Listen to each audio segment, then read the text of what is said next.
In this video, we will show you how a member can create and manage their buddies and groups for the online calendar. Now let's take a look at our buddies and groups. Here, members can create groups and add members that they regularly attend events with.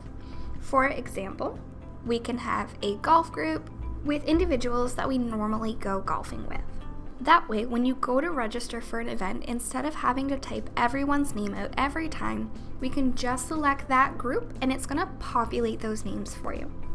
This section will be empty when a member first logs in, so they can make their own groups, and admins will never be able to create their own buddies and groups. Members also have My Buddies, which is just a more specific group, but the My Groups allows them to create more specific groups. To create a new group is very simple. We're just going to look for that new group button. Then go ahead and name your group. This one is going to be My Dinner Friends. Click that green check mark to save, and we can go back in at any time to edit that group or remove it. To add a member to a group, on the right hand side we can use any one of these letters, or you can simply type their name into that search box. So let's look for my friend John. To add someone to your group, simply hover over their name and click that little green plus sign.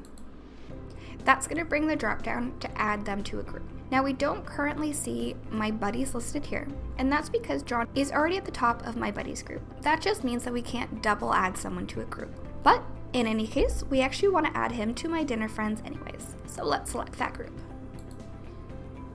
Next, I'm going to look for my friend Alexander, and we'll click that plus sign. You'll see here we can add Alexander to My Buddies because he's not currently there, but again, right now we're just going to add him to My Dinner Friends. Now a member is also able to add a guest to a group.